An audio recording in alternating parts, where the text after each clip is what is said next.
Let's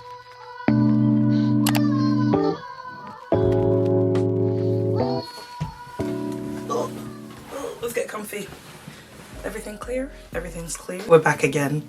It has been 3 months since my last video, 3 months into the LPC, and it's been interesting. That's all I can say. It's been something special. Just as a brief reminder, in my first term in doing dispute resolution, business law and practice, introduction to professional practice and dispute resolution. Those 4 are the core. I have done 3 real exams now, which is crazy. Like, I only started in September. How am I already doing exams? I don't know, but we are. So I'll talk about each exam, and I'll talk about what I learned, and I'll talk about pitfalls and how to avoid them. Without further ado, let's talk about practical legal research. That was my first exam. And essentially what that exam was is that you get a question, a scenario posed to you by your supervisor, and they're asking you to research an area of law and write a memo so that they can take the memo and advise their client. So we got the question, and then we had a week to write that memo. It's supposed to be in there's a standard format which you have to follow with your research and your own findings. You have a week and they leave you to your own devices to go into the world and find the answers. Again, sounds simple, but I found the trap. The trap is you have 7 days to produce a piece of work, which is no more than 2-3 pages, let's say. And in those 2-3 pages, you have to cover quite a lot of specific questions. It sounds easy, but you need to deliver a note that would inspire confidence in your supervisor that they'd be able to advise on an issue just from your note. And obviously, if need be, they can go back and do their own research. But the point is you're giving them something that they can take content out of and advise a client. Okay? We got that. Like I said, the difficulty is you have 7 days to do it, and you're sifting through so much content. You need to find answers and put it in a concise format, right? But what I found in that exam was that I spent so much time reading through the same things and not actually answering the questions as I went along. Luckily for me, it was crazy. I was familiar with the area of law. I'd volunteered for an organisation a couple of years before, literally on that area of law. So when I saw the topic, I was like, oh, this is amazing. This is great. So I was quite confident already to start. But then I realised it's quite a tricky area of law. So I had to read so much. I was on practical legal research, practical law, and I was on Lexis, days, hours, so much time. And the trap is you keep reading the same thing without actually understanding it and without answering specific questions. And because of that, it almost started to look like a university academic paper that I was writing. But if you remember what I said earlier, that's not the purpose. The purpose is to be able to deliver something concise but full enough that you can take it and weave in advice and apply it to the client's situation. So that was that exam. I found it difficult because I kept veering towards the academic paper, academic essay of what is this and what is that and why is this, and obviously that's not what they're asking you to do. I had to keep reminding myself this is what they're asking you to do. I think that's probably the best tip I can give for that exam. Keep asking yourself, what am I writing? What's the purpose of this? Is it helpful? If someone were to pick up this piece of paper that I've written or this essay that I've written, would it actually be helpful and would it actually inspire confidence for them to then take directly to a client, let's say within an hour? If they had to meet with the client in an hour, could they read this piece of paper and be like, okay, I know what's going on, and I can advise on this area of law? And I think I also went back to my Exeter roots, because I again mentioned that before. I studied at the University of Exeter. I'm pretty sure every uni does this, but they gave us an acronym to help you write essays. Again, this is for essays, but I found it helpful. And the acronym it's IRAC, so issue, rule, application, conclusion. So what's the issue? What is the rule? How do you apply it to your scenario? And then conclude, wrap it all up, put it all together. So useful. I look back at your old uni notes, guys. This is top tip. Okay, so that's practical legal research. That was done. All good. Okay, let's talk about interviewing and advising. Let's talk about it. Let's chat. Okay, let's just friendly chat about interviewing and advising.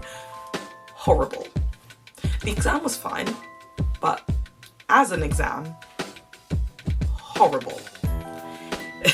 I'm exaggerating completely. It's fine. It was just, I find it all very unnatural. The point of that exam there is that you're supposed to advise a client on a matter that they bring to you, but there's such a stringent structure that they want you to follow. It's almost checkbox. Like, you mention specific things and it's like they say, oh, she said that, ah, she said that, and that's how they mark it.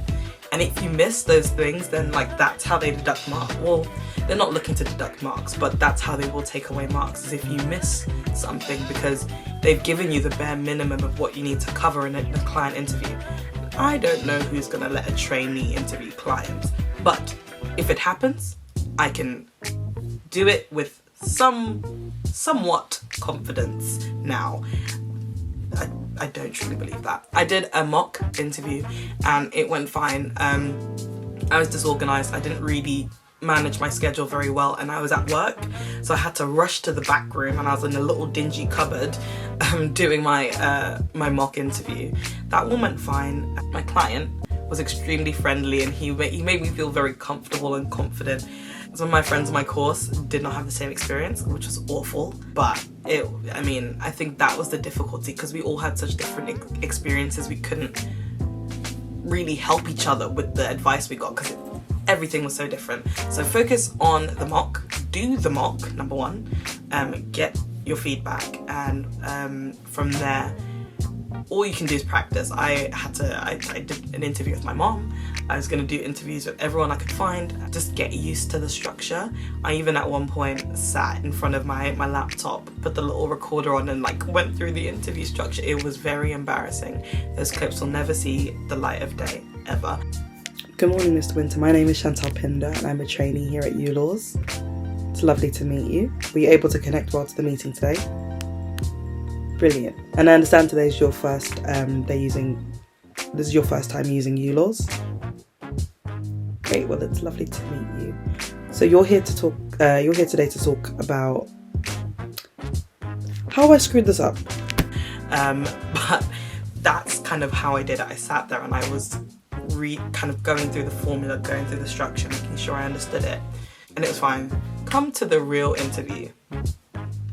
That day was it was a blur. I had to do it at home because there were train strikes, which thank goodness I did it at home because there were train strikes, because I was a nervous wreck. I don't know if I did that exam in person how I would have been.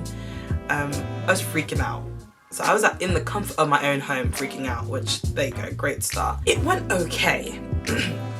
I would say my biggest pitfall in that exam was listening. So obviously listening is a massive part of it, but I was so nervous trying to get through that structure that I was missing things. So the client would say something and I would kind of be like, oh, okay, and I would take it for granted. So then that had a very serious knock-on effect, because in my advising portion I would kind of stumble because I'd taken a bit of information that had been mentioned previously for granted, which not great. And I think I did manage to kind of save myself. That's where some of these tips are going to come from. I'll explain each tip and kind of why I'm saying it. So first, from the get-go, have your student ID with you. I didn't know this was a thing, and one of my one of my friends in my course mentioned that in her mock she needed to show her student ID. I did not think. For some reason, it did not compute, it didn't settle on my brain. So I sat there, he was like, okay, yeah, what's your name? I was like, Chantal, doing all the kind of preliminaries. And he was like, can I see your student ID? I was like, yes. And then I was like, I need to turn my camera off and I'll go and get it. I don't know if I put myself on mute, but this man would have heard me stumble up, like absolutely peg it up the stairs. I sat back down and I was out of breath, and I was like, brilliant. Now this is the starting point. I am out of breath, but I have my student ID. Tip 1, have your student ID with you. That's just a basic for all exams, which is a given. Duh! Duh! Okay? Duh! You stupid! But I didn't think about that. During the actual interviewing, you will have your notes with you. Keep your notes in order. Make sure you've got some sense of order, because I was kind of like patting my whole desk down, like throwing notes around, trying to find things. If you can, I mean, I wouldn't say this is the best bit of advice, but it worked for me. So I had a bit of scrap paper which I was scribbling notes on, because I knew my notes would be quite disordered, and part of the assessment is that you have an interview record which can be used by a solicitor, a supervising solicitor, or anybody else to kind of get an understanding of the case. So it's supposed to be quite a comprehensive note that explains what's going on, who is who, what's the issue. I didn't write my notes on that straight away because I knew it would be quite disordered. So I wrote it on a bit of scrap paper, and I made a mental note to keep some time at the end of the interview to like scribble in the interview record and make sure that all the information was kind of ordered and made sense. I would recommend that, but obviously different strokes for different folks. That's just what worked for me. Don't be nervous, which is absolutely terrible advice. What I found about being nervous is it clams you up. You know the content and you clam up, you trip, you start to freak out over everything, and it just doesn't help. So don't be nervous. As dumb as it sounds, do not be nervous. Do whatever you can do to not be nervous. You'll have 2 pages of notes to be able to refer to, but I would say try not to fill all of that with information, because you might end up doing what I did, having 2 pages of full detail, 7 font, like teeny tiny font, just because I wanted to fit it all on 1 page, which wasn't useful, because in the interview I was sat there like, I don't even wear glasses, but at this point I might as well, because the font was so small. So avoid doing that. Just be confident in your knowledge of the subject, because you probably already do know and understand. Keep your notes to the bare minimum and try and get, rather than a depth of information, width. You want breadth, that's the word. You want breadth of information. And so you'd rather have a situation where you've got full information, like you've got all of it covered, maybe at a surface-ish level, than full-on depth, because you can always be like, oh, I can get back to you about this, or I can tell you a bit more about this, or I can go into detail in a follow-up email or something like that, and that's how you cover your back there. But that's that exam, just the definite kind of overview of it. That was a lot of hand gestures. I've covered that one. So moving on to the next one. The last exam I had was Wills and Administration of Estates, and this is where the tips come in heavy, because this exam could have been a mad one. I had to do that exam at home as well. I realised that I'm actually more comfortable doing exams at home, so I'm going to switch to doing exams at home, because it meant that I woke up with a sense of calm. Like, I wasn't thinking, oh my goodness, I need to go get the train, get the tube, blah blah blah blah, get to the... I was at home, like I was in my exam hall, and other people make me nervous, so I was like, let me be alone in my own space.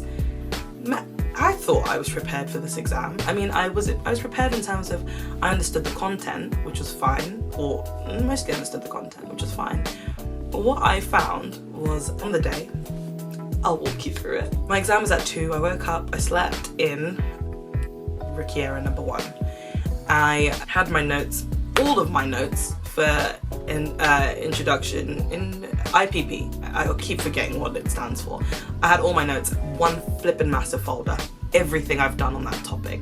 For some reason I thought that was a good idea to take into an exam. I was like, yeah, why I might need all of that. I can take in a lever arch folder, so let me take in all of my notes. Absolutely not. That makes no bloody sense. Don't do that.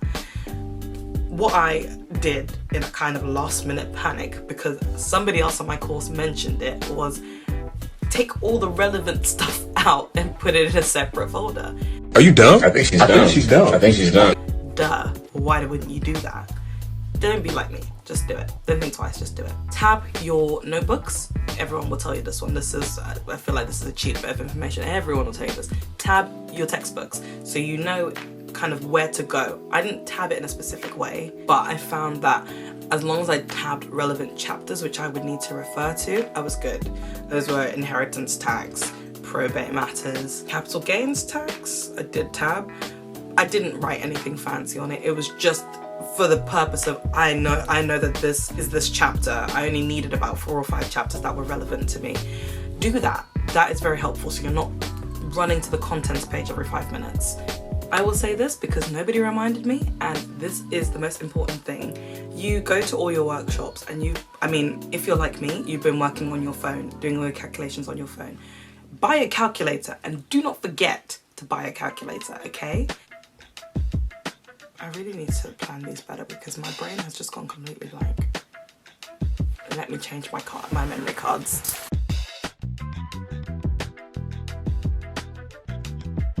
Okay, so I'm practicing my interviewing for my interviewing assessment, and I've just had a bit of a mental breakthrough because I just need to pretend that I'm on like a legal show and like I'm professional. I'm Jessica Pearson, I'm Annalise Keaton, I'm Molly from Insecure, I'm all of them.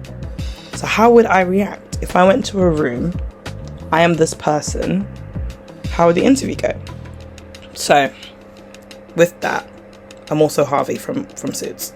With that, I'm going to try and do a practice channeling that person. And let's see how many like points I get in terms of like, I'm going to do a tick list against my checklist. We'll see how many things I get. So, action.